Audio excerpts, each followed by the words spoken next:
Hi, everybody. This is Paris Prokopis. Welcome to the Paris Prokopis Show. It is Tuesday night, and lots of interesting goings on out there, including some interesting breaking news happening as I was getting ready to go on. Got some messages from some friends, and just so you know, those of you in Wauwatosa,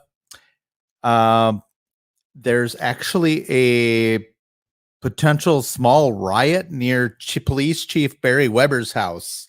Counter protesters versus the People's Revolution protesters. A resident pointed a gun at protesters per one of the comments.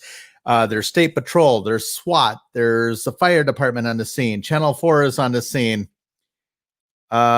Take a look at Washington County's Nosy Neighbors Facebook page. I think Chief Weber lives in the Germantown area. I'm not sure. But so be safe out there, guys. Who knows what's brewing out there? But I'm just informing you. This is what I've heard. I don't know anything more about it, but I'm just here to inform, as it were. But anyway, thank you for joining the show. Feel free to comment in the comment section. If you're interested in chiming in, reach out. And maybe if you're nice, I may even invite you on the show, depending on who you are and what you want to say. But make sure to share the show with your friends. Before I begin, make sure to go to my YouTube channel and make sure you like my YouTube channel at Paris Prokopis. My Twitter feed at Paris Prokopis. I'm at Parlor at Paris Prokopis. I'm at MeWe at Paris Prokopis. Everything's at Paris Prokopis. ParisProkopis. We're going to dive right into it. There's been some interesting happenings in the piling up of evidence. So when I say evidence does not necessarily mean proof. In a court of law, sworn testimony, sworn affidavits are actually admissible in a court of law as evidence. So yes, there is evidence. Is it proving anything? Not necessarily, although you can dot the I's, and there's a lot of circumstantial evidence out there regarding this, regarding all the voter fraud in multiple states. And there's some consistent patterns, including with the post office, and post offices in several states are showing that. There was a video today. It was a video, I guess it was a press conference of sorts. And let's take a look here. The Amistad Project was talking about it. I would suggest look it up on YouTube. I may even share the YouTube link here. I'm going to copy the link address and I'll share it in my comments section. And hopefully everybody will get that. So check it out. Go to the page and see. Obviously, it didn't work on Periscope because, of course, Periscope is blocking lots of things. If you subscribe to a website called the Federalist Papers, which is a conservative kind of think tank group out there, one of the many conservatives, you can't share their stuff on Twitter because Twitter's blocking everything, which is nearly everything, it's absolutely crazy. But it is what it is.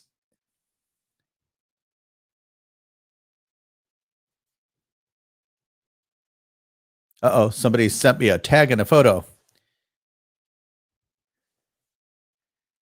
Oh, there's some COVID-related bills. I think Robin Voss in the state of Wisconsin needs to actually start doing some of these public hearings like they're doing in in Pennsylvania and in Arizona with all this evidence. And today, this Amistad Project that I was referring to, that I just shared the link for, the Amistad Project had a couple of people, including one from Wisconsin and one from Pennsylvania. The one from Pennsylvania was a very interesting case where he apparently comes from he does the route from, I think it's Lowell, Pennsylvania. So it goes to from Pennsylvania to New York State to pick stuff up and then take it back to the post office there through Harrisburg and some other places and stuff like that. So, and he was taking ballots and everything, and suddenly they're changing procedures. And he named a date, October 21st. Very credible witness. And he's going out, his sworn statement. This guy's going to lose everything because he's going to get fired by the post office for sharing information and that kind of thing. He's putting everything on the line. And this is so sad that people now are afraid of their own livelihood and everything. So make sure you guys make some comments. I want to hear what you guys are seeing out there, what you're hearing out there. Now, there is hope. There's new FBI is requesting file of people voting in multiple states. They're finally looking at voter fraud claims, although can't talk today. Attorney General Barr said that he's not seeing widespread voter fraud, but guys, it's out there. We'll see what the courts do with all this evidence, and they might not hear it. The Supreme Court may just say, go pound sand to President Trump, and it is what it is. And ultimately, I don't know if this is going to change the results of the election. But the fact of the matter is, there is widespread cheating going on, and we've been able to catch it. A chunk of it. There are so many anecdotal things that are happening where they're not letting people observe. They're shutting down the counting. They're doing all this stuff that is just suspicious as all hell. And then suddenly they're doing recounts in the state of Georgia. And today's what? The first. So a couple days ago, they're doing recounts, and then their server suddenly crashes. This is like the counting having to stop because of a water leak. Turns out the only thing there was a toilet stopped up. There was no plumbing emergency that stopped the counting. So they even lied about that. Why are they lying about all this stuff? It's fascinating. Or you heard the stories about the people wheeling in bags full of stuff on red wagons. And they said, oh, it's just camera crews. Okay. So I believe this was in Michigan. But camera crews being allowed into the counting area where the people running the counting area made the decision to cover up the windows. Why would you need to cover up the windows if you've got camera crews coming in with cameras? Huh? Yeah, that was not camera equipment. And any photojournalist or video journalist out there worth their salt with very expensive camera equipment is not going to truck it around in a red wagon, like one of those radio flyer wagons. It's complete, utter nonsense. And it's happening.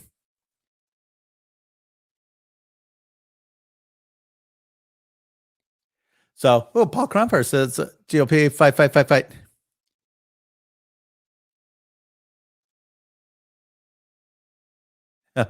Well, I agree with you to some extent, but I still think we need to pursue uncovering the shenanigans that have happened. They're out there.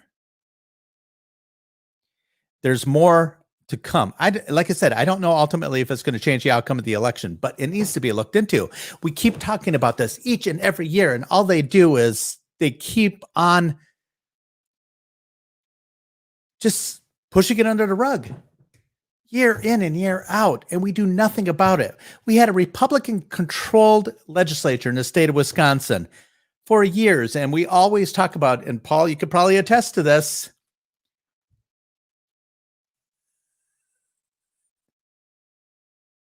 the fact that we always said we have to make sure we get enough of our voters out there to overcome the fraud. Why should we even think about that? Why should we have to think about that? How about we try to find ways to end the fraud? And that's the problem. And I think that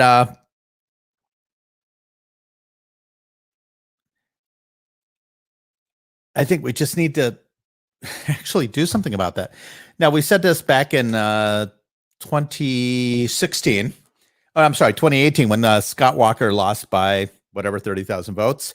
And then there was a late night voter dump at that point. I was told it was legit, that it was something to do with cutting open the envelopes and that type of thing.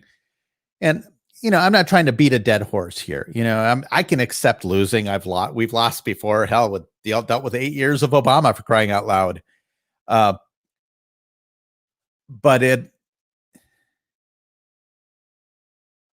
yeah, yep, that's exactly what I mean. The GOP has done nothing. They've been AWOL. And they're out there, and Mark Belling is right when he's talking about people high-fiving how excited. Yeah, we got to keep a majority. Yay, yay, yay. Let's hear it for the sun god. Rah, rah, rah. Okay, that was a bad joke, but I'm here all week, and it's my show, and I can say what I want. But ultimately, we need to hold our own leadership accountable. And we need to start by pushing our state legislature to start having term limits for its leadership.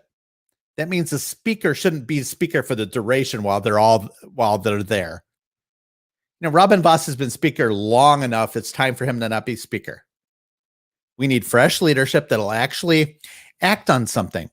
I think Robin Vos has been negligent in not holding public hearings on all these cheating accusations. Get it out there in the public. It's not going to change the outcome likely, or it could. You never know. But I think the public needs to know what's out there because the media is not reporting it. And of course, Robin Vos and many of the Republicans, I won't say all, there's a few good ones out there yet. Many of them are standing they're sitting on their laurels because they want the media to like them. They want to be loved and adored by Channel 12 and Channel 6. This is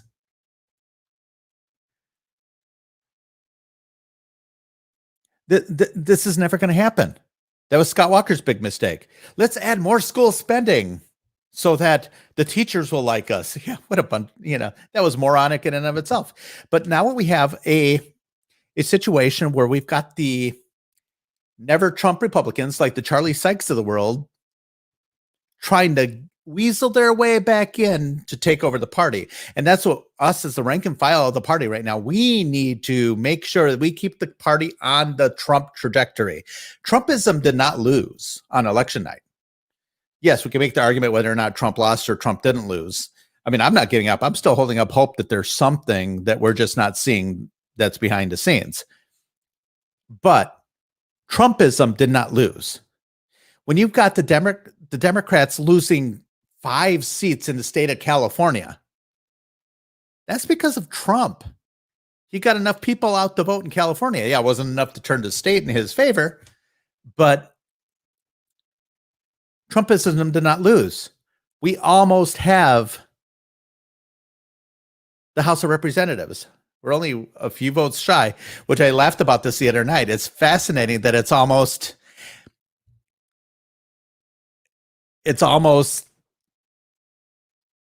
kind of makes you giggle that the difference between the Republicans and the Democrats is likely to be the squad. So we might actually have some Republicans who welcome over some Democrats who decide to shift parties. It's happened before. If we could get 5 or 6 of them to come over, there's a chance that we could keep Nancy Pelosi out of the speaker's chair. This is a situation where the Democrats have no idea what they're unleashing by pulling what they pulled. We'll know at some point whether or not it's successful. But if they are successful, then they're going to take those 2 Senate seats.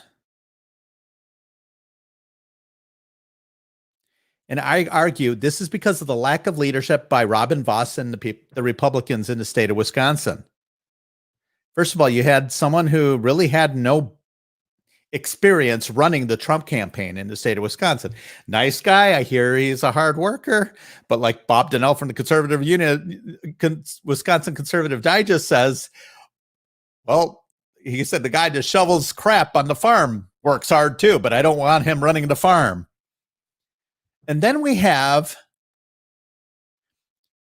a majority in the state for 8 straight years. And we accomplished nothing. We got voter ID.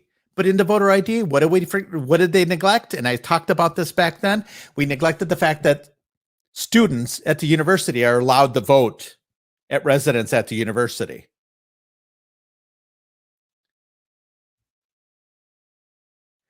So this is the whole point of it. We got to fight this. We got to fight this. We got to hold our leadership to the fire, but we also have to keep the Republican Party on this trajectory. President Trump made huge strides in the Hispanic community. He got 50% or nearly 50% in the state of Florida. He doubled the black vote nationwide. And you know what? Okay, let's assume everything holds and Joe Biden becomes the president. And cross our fingers that the Republicans can somehow rescue those 2 seats in Georgia, which I don't trust their Secretary of State or governor anymore. They should resign. But if we can hold everything off, we might be able to save everything and gain some more majorities or some bigger majorities in 2022. And God only knows what's going to happen in the state of Wisconsin. And I'm telling you right now, it doesn't matter who's running for governor as a Republican in the state of Wisconsin. As of right now, based on what we know today, they will lose. And I'm telling you right now, and I struggle saying it because I love Becky Kleefisch. I've known her for years. I don't think she's the right choice for governor right now. Will I vote for her if she wins the nomination? Sure. But I want to see what the rest of the field looks like. I don't like the fact that the Republican Party is suddenly clearing the field for her. She's got to earn this. Like I said, if she wins the primary in 2022, fine. So be it. But there's others out there that are running, and there's people we haven't even thought of that might be running. And I think we need to start fighting some people that'll fight for us. Dare I say it? Maybe someone like David Clark, because damn well he's going to fight for us, and he would align the whole state. Yeah, Dave Miller says Sean Duffy. I think Sean Duffy would be a good choice. I don't know if he wants to run for governor, but he wanted to stay in Wisconsin where he's close to his family. Obviously, there's some rumors as to why he left the Congress. They're rumors. I don't know anything about it, but I'd support him. Jonathan Wickman is running. He's nice guy, but he's got an uphill climb. Is he the right person for the job? I don't know. There's talk about Kevin Hermaning. Great guy, Western Wisconsin. He ran for, or he was, his claim to fame, claim to fame, so not really claim to fame, but he was actually one of the hostages in Iran back in 1979, 1980. And we have, who knows, Kevin Nicholson might do it, or he may run for Senate again if Ron Johnson doesn't run in. Right now, it doesn't look like Ron Johnson will run because he's not raising any money. And quite frankly, I'd like to keep him in the Senate because he's turned into a real fighter here. But yeah, Dave Miller says Campo Stuffy. Yes, his wife, she would be great. Rachel would be awesome for there. Yeah, the problem with Kleefisch. Oh, Will Everson. I've not heard that name, CB. I'll have to check that out. The problem with Kleefisch also is she's going to have the whole reputation of Scott Walker hanging around her neck. Because Scott Walker, let's face it, he was a divisive figure, good, bad, or indifferent. He never really got much more than 50% of the vote, with the exception of the recall year. But that was kind of an anomaly because even a lot of a lot of Democrats supported him just because they didn't support the recall. I think they estimated like 50,000 Democrats voted for Walker or stayed home. I know of a few. There's another name floating about. His name is Bill McCoshen. Incredible intelligence out there. He's very, very savvy when it comes to statistical analysis. He knows what it takes to win. He helped Tommy Thompson win Milwaukee County, for crying out loud. When he was governor, when he was running for governor back in 1994, I think. But he's also a lobbyist, so he'll have to shake that. But sometimes people with experience are a good thing. He knows how to negotiate things and get things done. Will Leverson is from Racine, ran for assembly. I'll have to check him out. I've not heard that name. Or who knows? Maybe Ron Johnson wants to run for governor. Leave the Senate and run for governor. But nonetheless, where is the Republican Party going from here? Do we want the same old Republican Party that, let's be honest, in 2010, the Republican Party came into power in the state of Wisconsin. That one thing that the Democrats just didn't expect. The blue state suddenly turned red. And we started doing some coming out of the gates running. Okay, Act 10 came into being. We're going to cut school spending because we're wasting a lot of money in schools. We need to cut the spending and make them more, because of the teachers union. So he gives them Act 10 so he can get rid of the teachers union healthcare fund. And they could only do collective bargaining for salaries or whatever, all those things, and having merit pay, getting rid of tenure, all those things that Act 10 did. And then they cut the school spending on the budget. So what did they do at the very next budget? They increased spending for schools. I think it was like $150 per student or something like that. It's been a while. And then 2 years later, the next budget, what did they do? They increased spending for schools. And then a couple of years later, what did they do? They increased spending for schools.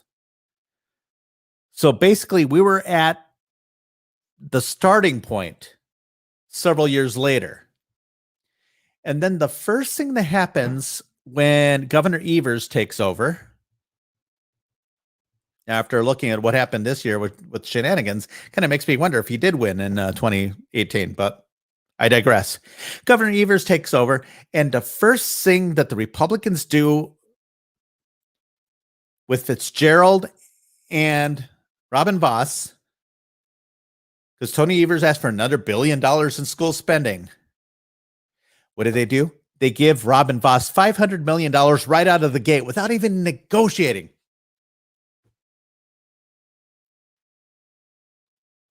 They should have started at zero. They could have negotiated something a little like $100 million or whatever. $500 million, $500 million for schools, and not an ounce of accountability. And of course, Evers did his whole line item veto up and screwed it all up. But this is the kind of stuff that's happening. And then you got Tony Evers doing all these mask mandates back in April. Yeah, finally they went to court with it, and they actually had a pretty mediocre lawsuit that they brought up. Luckily, the conservatives on the bench saw the real meaning behind the mask mandate, and thank goodness we had Dan Kelly. Dan Kelly was the worst loss we could possibly have on the state Supreme Court. And once again, the Republican Party screwed up that election as well. Why? Because when we still had power in 2018, there was an opportunity to separate the presidential primary election date from the Supreme Court election and our other nonpartisan races. So we had an opportunity to separate the hyperpartisan races from the from the nonpartisan races. And what did the Republicans do? They punt. They don't even take a vote. Why? We said we didn't have the votes. Well, I wanted to know who would have voted against that. And I'm so sick and tired by them playing duck and cover by not voting on something just so they can cover the asses of the people who are on the fence and being wishy-washy. The Republican Party in this state is failing.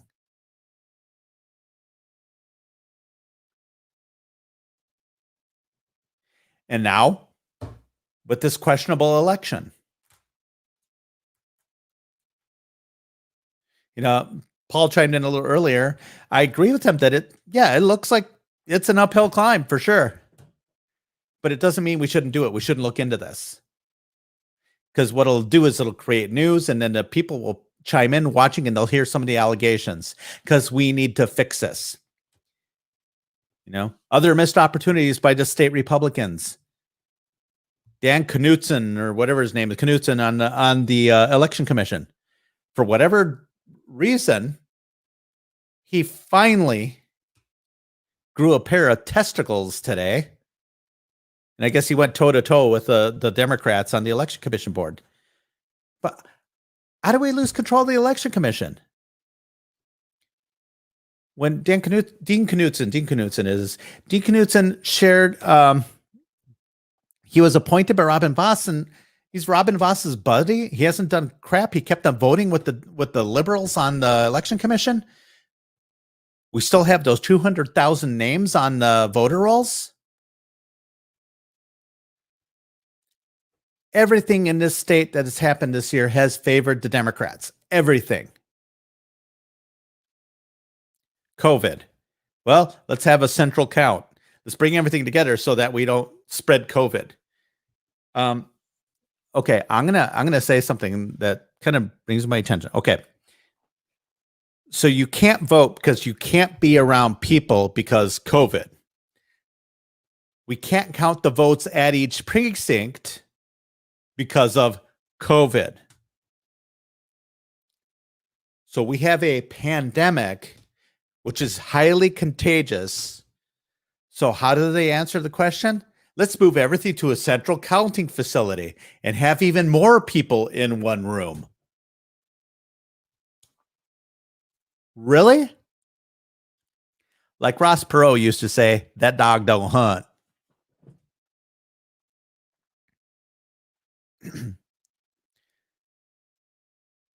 And that's the whole thing. Well, I'm telling you, if Trump loses it some people have say he's lost already, but if Trump indeed loses this, I guarantee to be Trump 2024. And they have no idea what they're unleashing. It'll be a 49 state shellacking.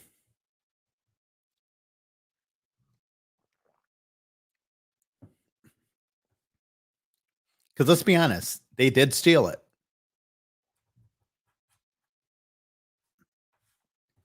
It's wrong. Even the Democrats have been complaining about voting machines. And I brought this up on my show the other night. He brought it up to back in what was that, 2004, George W. Bush running for re-election. There was a big question about the voting machines in Ohio. So, yeah, we need to prove it, but that's the problem.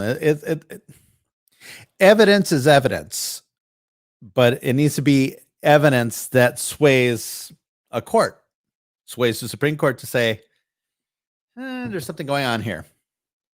But granted, it's a possibility.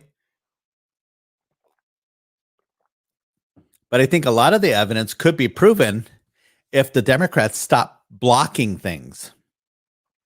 If the Democrats say this election is as clean as they say it is, then they should have no problem with, here, you guys are looking for paper trails. Here's the paper trail. You're looking for server information. Here's the server information. You're looking for all the statistical analysis and stuff like that. I'm telling you. And who knows? Maybe Wisconsin is indeed lost, but there's still, 5 states in contention? Nevada, Arizona, Pennsylvania, Michigan, Georgia, maybe even New Mexico, Virginia.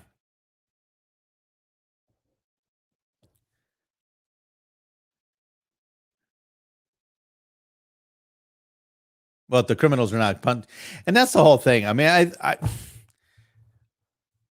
I I'm afraid to quote, oddly enough, I forgot who the oddly enough, I think it was John McCain, but he said, "I'm haunted by the vision of the future," and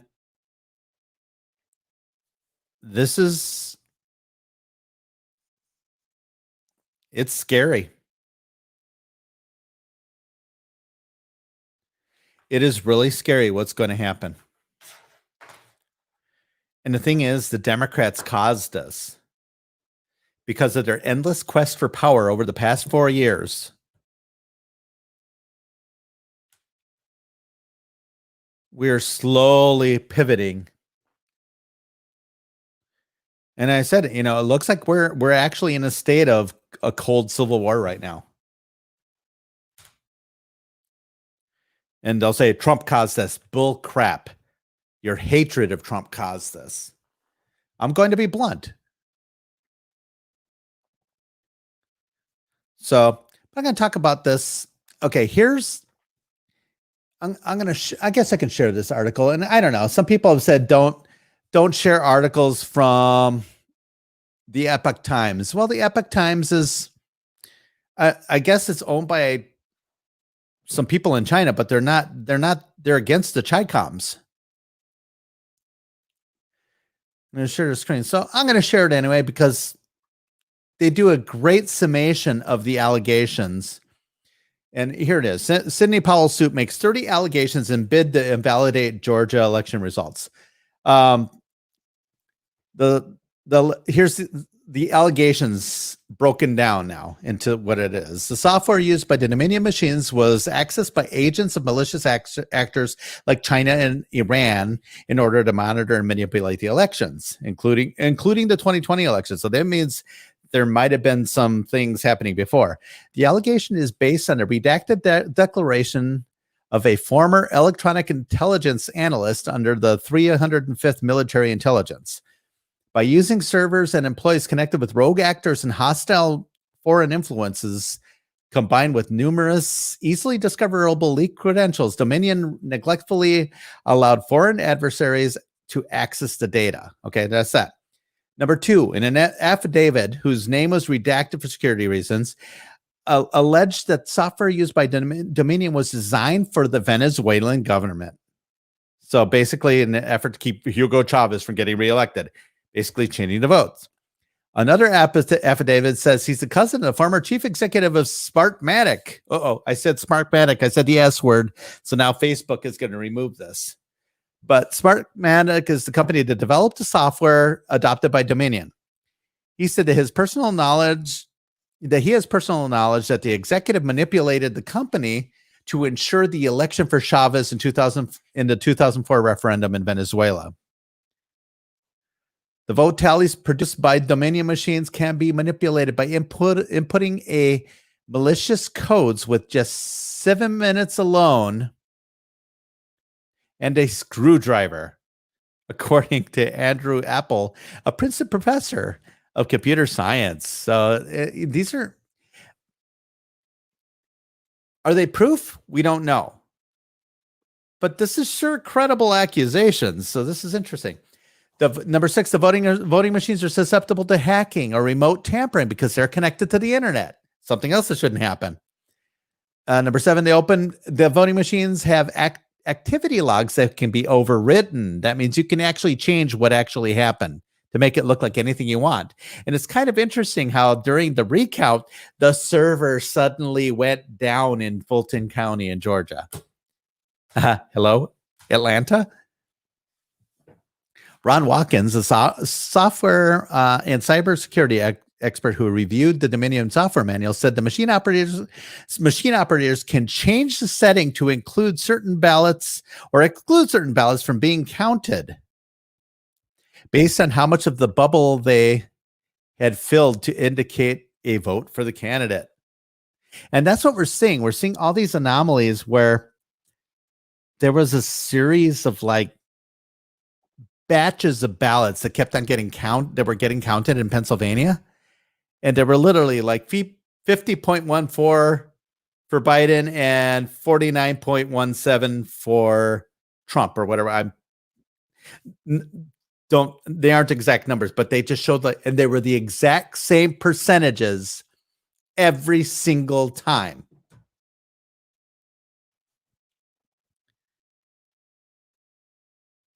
So Watkins said to report final vote counts, the machine operator would copy and paste the results folder from the machine onto a USB drive. And there's like 53 of these USBs that are missing. There are no procedures that would ensure the security of the USB drives to report the tallies from the precincts. In one Georgia county, 3,300 votes were found on memory sticks not loaded into the central count tally system. Obviously, that was proven that they found that right away in the recount. Sparkmatic,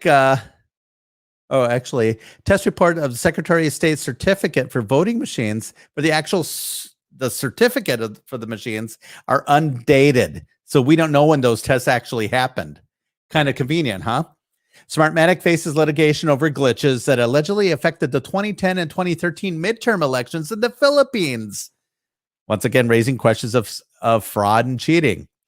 Between 31,000 and 38,000 absentee ballots were returned by Republican voters were not counted, according to analysis by expert witnesses. Witness William Briggs. He's a statistician from the Cornell Medical School. And then based on a phone survey, potentially affected GOP voters by the team of former Trump campaign member Matt Brainard. And I met Matt Brainard. He's a smart cookie. I know him from an ill-fated campaign where the candidate went unhinged, but that's another story.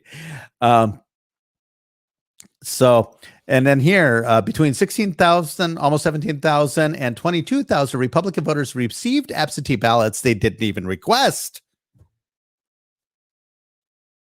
And then based on Brainerd's analysis of voter registrations and the change of address requests, 20,000 absentee or early voters in Georgia voted even though they had moved out of state, which obviously is against the law. Georgia entered an unlawful consent agreement with the Democrat Party. So now they're collaborating with the Democratic Party. 17, Brian Kemp, the governor of Georgia, illegally authorized election officials to open outer envelopes of absentee ballots 3 weeks before the election. Georgia law clearly prohibits opening absentee ballots prior to election day. And then Georgia's hand recount to the presidential race was illegitimate for lack of meaningful observation. Democrat counties provided political parties and candidates, including the Trump campaign, no meaningful access, obviously many feet away and all that stuff. So 19 votes for Trump are being placed during the recount into vote piles for Trump's opponent, former VP Biden. The allegation is based on multiple observer testimonies. And see, that's what they're seeing. It's not just one person coming out and say, I saw something, or a friend of mine told me that a friend of mine did this. You're getting multiple people telling the exact same story. And when I say multiple people, it isn't 5. We're talking hundreds of people saying this stuff. Some ballots from the no vote and Jorgensen trays were moved to the Biden tray. Once again, Biden's getting votes from Jorgensen. Pardon me, I need to drink some water here. Many voters were not allowed to cancel their mail-in ballots on and then vote election day in person. One witness made that allegation and alleged that many voters were denied the option to cast a provisional ballot. And I heard other cases where provisional ballots, instead of issuing provisional ballots, they were issued real ballots, probably because they knew there were Biden supporters.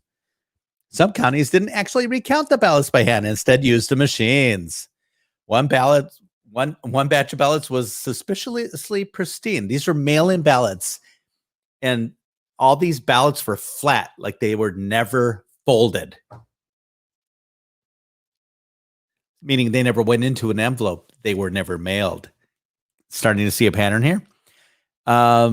one precinct in Milton, Georgia, poll workers were asked to sign the chain of custody letter on Sunday, even though the machines were not delivered until 2 a.m. the morning of the election day.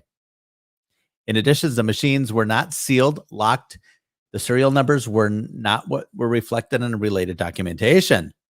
Many batches were 100% for Biden, and that you're hearing that in several other states as well. The same witness alleged that the watermark on at least 3 ballots were solid gray instead of transparent, leading me to believe the ballot was counterfeit. So authorities lied, claiming the vote counting was paused because of a water leak affecting the room where the absentee ballots were being tabulated. The only water leak that actually needed repairs at the State Farm Arena between November 3rd and November 5th was a toilet overflow that occurred earlier on November 3rd. It had nothing to do with the room with the ballot counting. And then after everyone was sent home, one witness saw election workers remaining behind after the people were told to leave. Obviously, they're trying to decertify the results.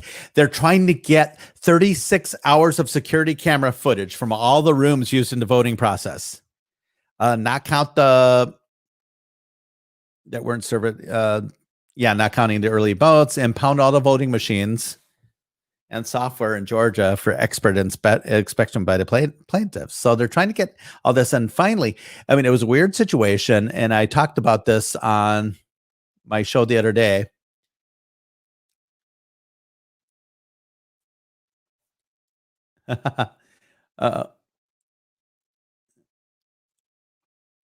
But I talked about this. So I'm going to come back. All of a sudden I leave and the crap hits the fan.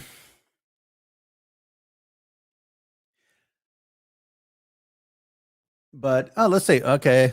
Mark Belling Show. Oh, that's how I know the name. All right, Paula. We've met before several times. Anyway, this is grassroots effort, most likely T-Bar 10 years ago. It's good. Keep the fight. That's good.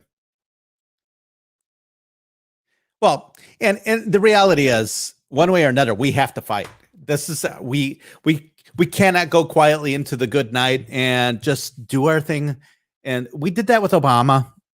Many of us, I was one of them. I didn't vote for Obama, but I was like, okay, well, prove me wrong, Barack. Turned out he didn't prove me wrong.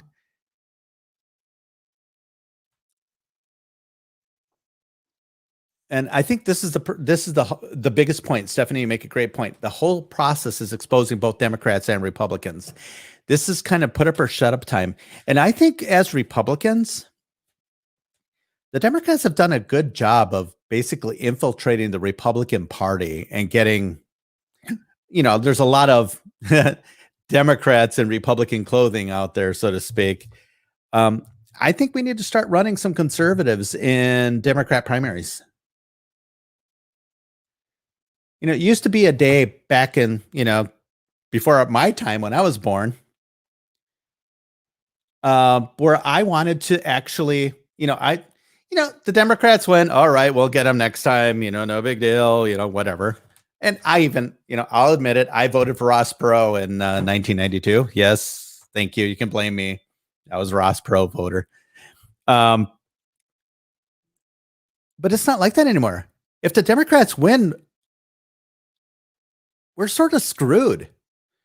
I mean, there's no other way around that. And right now we've got 2 very important Senate seats in the state of Georgia, and they're going to use the same flawed voting systems, a voting system where you have Stacey Abrams, the governor of Georgia. It's kind of funny. She's telling Trump to concede, and here, a few years later, she still thinks she's the governor of Georgia, but I digress. But Stacey Abrams has 800,000 new registered voters. 800,000. What could possibly go wrong? You've got to know this is not legit.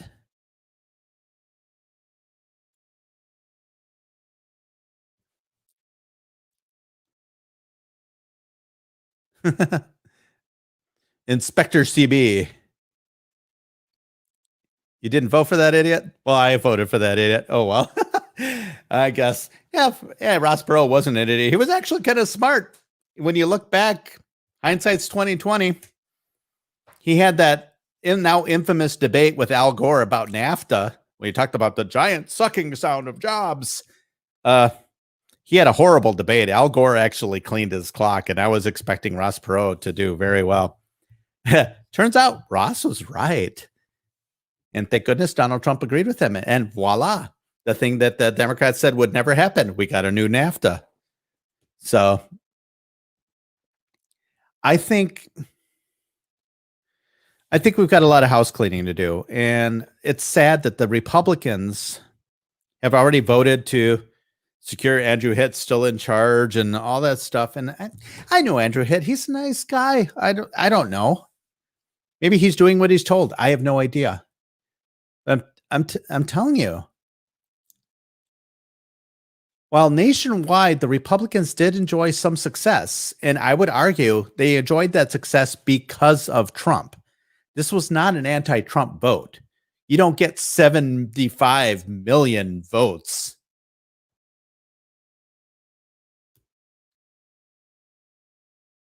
and say this is an anti-Trump movement. This was very much a pro-Trump movement. What do you get? 10 million more votes at least? But when we look at the state, this is our third election cycle now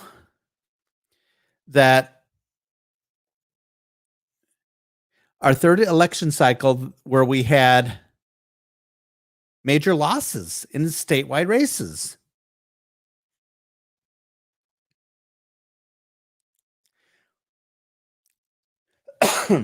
Hell, back when when Brian Hagedorn was running for Supreme Court, the Republicans all but wrote him off.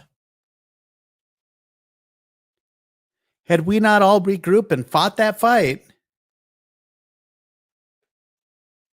Hagedorn would have lost.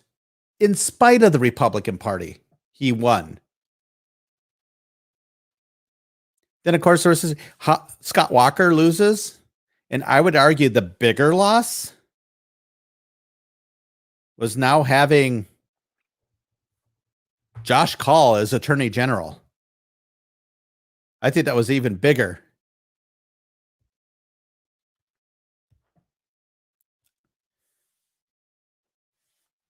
So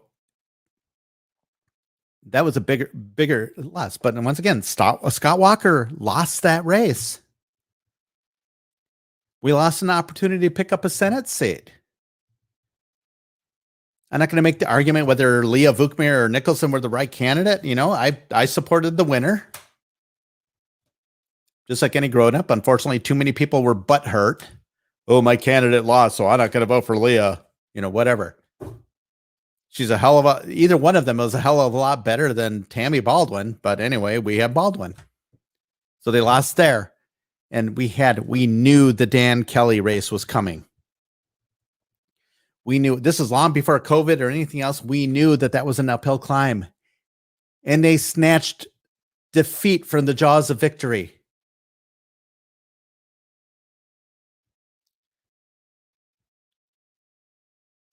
And I'll say it again, Dan Kelly was a huge loss, incredible constitutionalist, but an incredible person.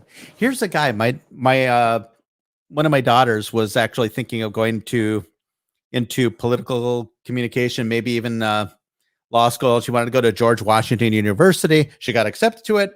Unfortunately, COVID hit and she got stuck home. But anyway, long story short. But I asked him if he'd be willing to have a conversation with her. And he said, sure. So we met up at a Starbucks. And I hung around too because I like talking, but I kind of kept my mouth shut. I know it's hard to believe. You know, Paris kept his mouth shut. The man sat there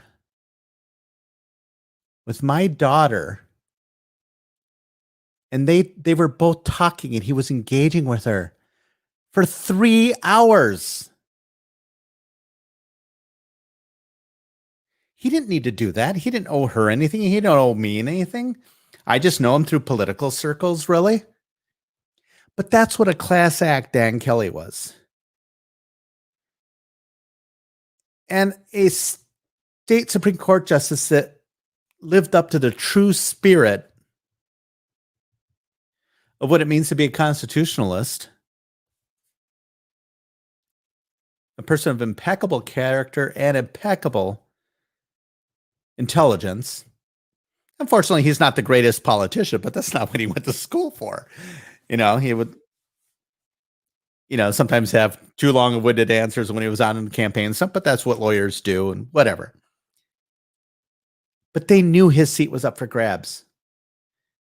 They knew it would be difficult because they knew the likelihood was that Donald Trump was going to not have a challenge. Therefore, the Republicans weren't going to come out for the primary, but the Democrats were. So it would have been highly partisan for a nonpartisan race. I'm repeating myself.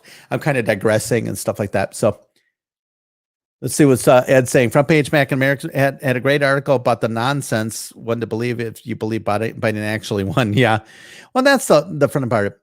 And Michael says, hey, Michael, how's it going? He says, no evidence has made it to any cart. Even Barhead says so. There's a big difference between evidence and proof.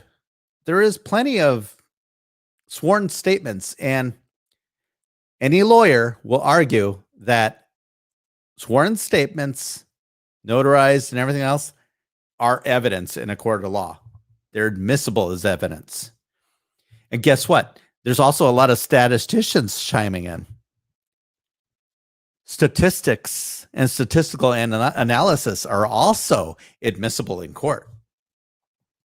But as the lawyer said, Trump's lawyer, I forget what her name is, the very attractive blonde woman who she's also very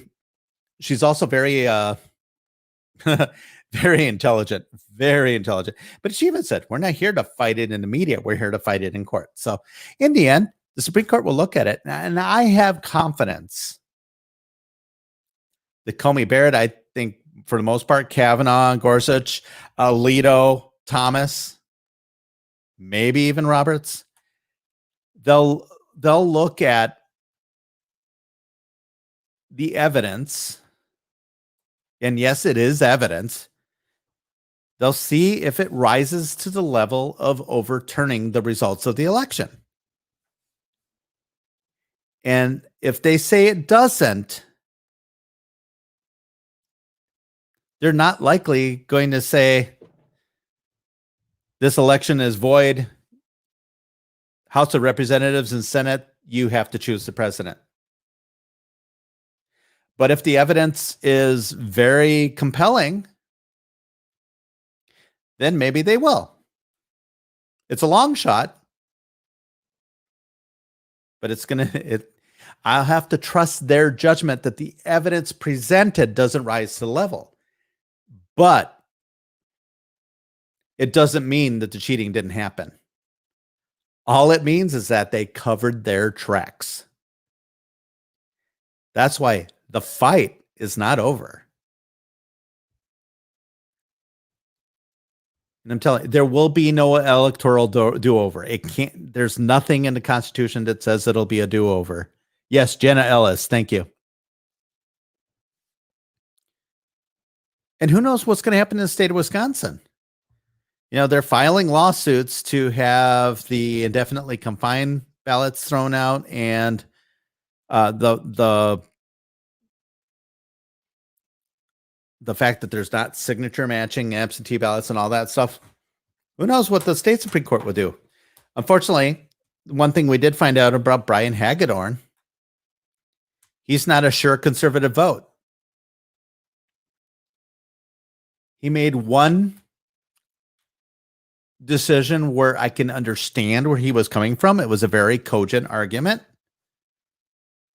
I didn't necessarily agree with it all, but it was very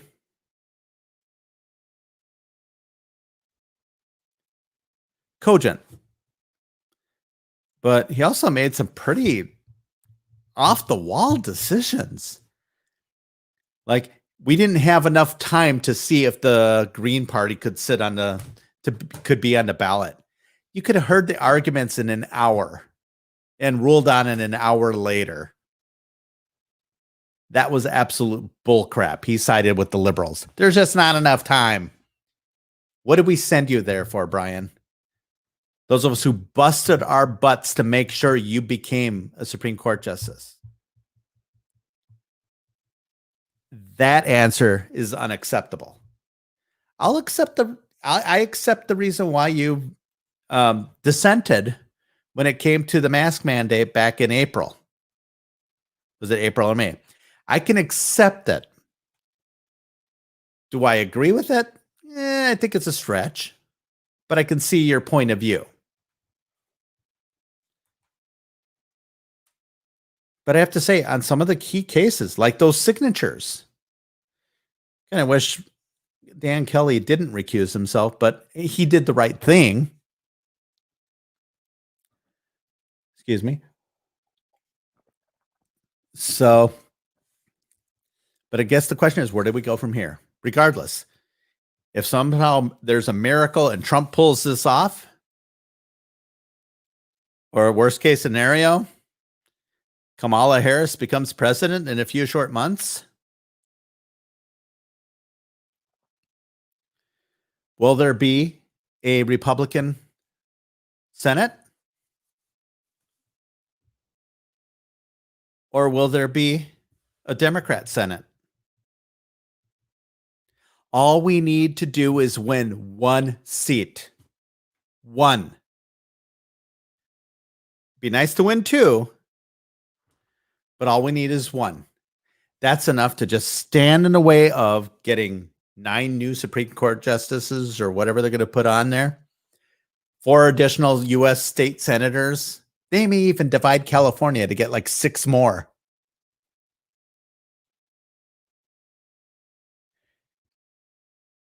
If we can maintain the balance of power in the Senate, I think we have one more chance to make this right. But the downside with all of this is that the left, after all they've done the past 4 years, they've effectively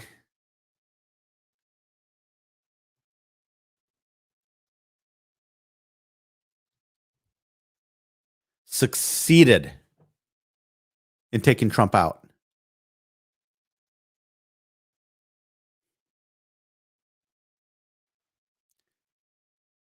So they'll be emboldened to do other things. And like I said, they have the formula right now.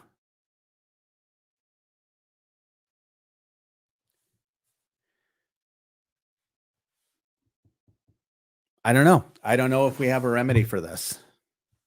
Or do we divide the country in half and say, okay, this side's liberal, this side's conservative, and just leave it at that? Have 2 different countries. Maybe it'll come to that. Hopefully bloodless.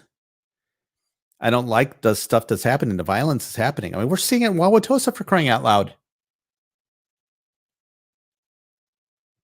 Wauwatosa, Wisconsin, a Milwaukee suburb. It's always been pretty low key. We're seeing violence. We made national attention.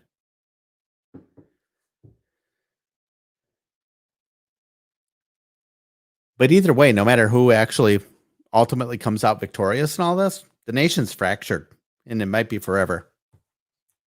But I'm not willing to entirely give it up. I still think Trump has some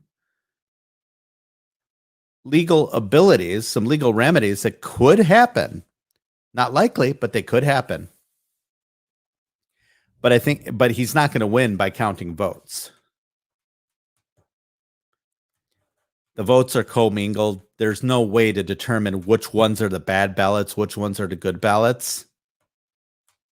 And I think it would be very difficult for the Supreme Court to throw out millions of votes.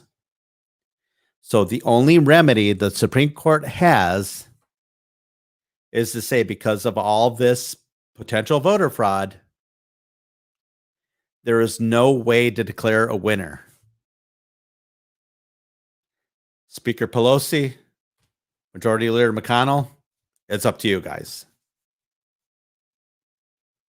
And that would be the ultimate thing, but that's a double-edged sword. But coming back to Wisconsin, we've got a lot to do in Wisconsin.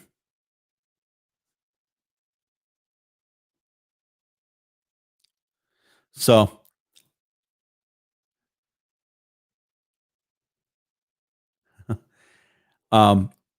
check this out. One last thing, and then I'm gonna cut you guys loose for the night. I'm going to share my screen again, and let's go to check this out. This is for the World Economic Forum. There's no vaccine for the infodemic. So how do we combat the virus misinformation? And this goes for other things too. Which is so here's a tweet over here by Antonio Gutierrez. During the COVID-19 pandemic, the wrong information can be deadly. Join me in taking a pledge to pause before sharing this to stop the spread of misinformation online. Who the hell are these people to determine what's information, what's misinformation? I'm hearing that the United Nations, here we go. So far, we've recruited 110,000 information volunteers, and we equip these information volunteers with the kind of knowledge on how misinformation spreads and asks them to serve as kind of a digital first responders in those spaces where misinformation travels. Basically, ideology police. This is what it is. Things are bad when a virus has become ideological. What is going on? And if you guys want to read this article, I mean, this is scary stuff. This is back. There's no vaccine for the infodemic. So how can we combat the virus of misinformation? World Economic Forum. This was from November 26th. So it's just a few days ago. So anyway, guys, we're in a dangerous world right now, and I don't know what to do.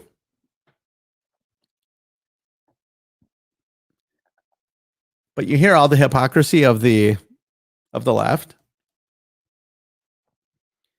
Nancy Pelosi, of course, talking about this, but I'm going to show you a little gem from her, and you can tell me what you think. Nancy Pelosi said this on May 16th, 2017. Our election was hijacked. There's no question. Congress has a duty to protect our democracy and follow the facts. Yep, Russia.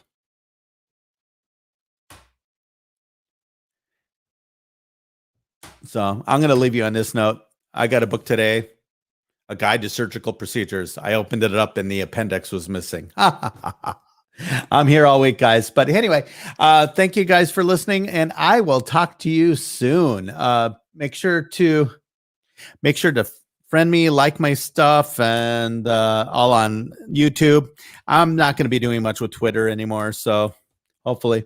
But yeah, pretty much the YouTube world. I am on Parler at Paris Procopus. I am on MeWe, Paris Procopus. And once again, I am on Tinder at Paris Procopus and Facebook, of course, at Paris Procopus and YouTube. Did I say Tinder? I meant Twitter, although I'm on Tinder too. So ladies, I am single. So I will talk to you later. I'm just beside myself. This is just a crazy world we're living in. I'm always holding up hope. I'm holding out hope that maybe something miraculous will happen. There have been some stranger things that have happened throughout the history of our country regarding elections. It wouldn't be the first time the decision went to Congress, but it's a major, major, major leap for it to go there. Oh yeah, the rendition flights. There are questions, and I don't know if yeah, not Grinder. Sorry, Ed, you're not my type. But these rendition flights, they're talking about the server and the fighting. Apparently, there's been a CIA agent arrested involved with this whole Frankfurt server thing. I don't know if it's real. We keep hoping it's real, part of me is hoping it's real. Part of me is kind of hoping it's not, because, in the end, I don't know. It just, but basically, we got a lot of work to do the next 4 years, no matter what. Even if Trump wins, if Trump pulls us out by some miracle,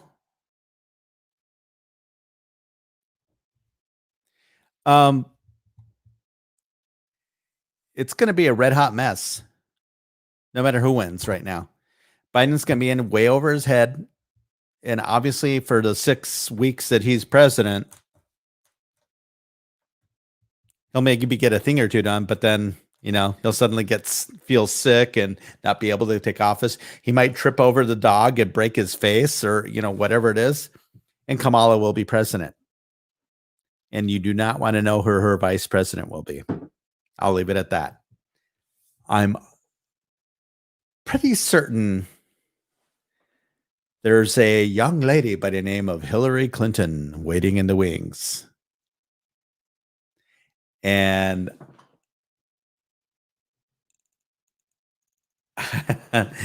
I'll just leave it at that. Yeah. Where's Fauci?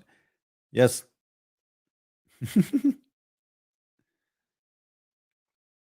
Paul Cranfirst, thank you so much for chiming in. It's always nice to see. Hey, I love your opinion too on how my show's going. I just do this off the cuff. I don't do a lot of show prep, obviously. Tonight I wasn't planning on going on, but hey, I wanted to talk. Hair parlor. No, not hair parlor. It's just parlor. Parler, not Parlor. Ain't going to happen. What ain't going to happen, Nick?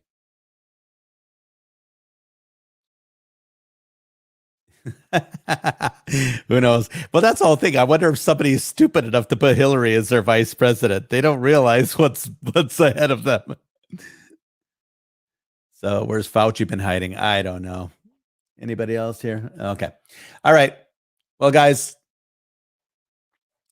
Yes, I wish we can't outlaw the Democrat Party, but what we can do is we can take them over. We need to bring the Democrat Party back toward the center. So that way, when they're, if the Democrats win, it won't be too bad. There'll still be some good things to get done. Kennedy did some good things. He did some bad things, but he did some good things. And let's be real. Even Bill Clinton did some good things. Yeah, he had a Republican-controlled Congress, but he still did things like welfare reform. So let's be real. Those Democrats are gone. Things are so bad when even Bill Clinton is too conservative for the Democrat Party. That's how far left they've gone. So stay focused.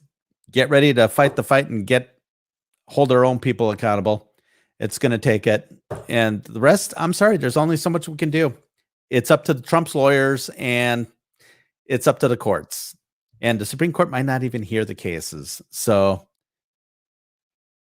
let's be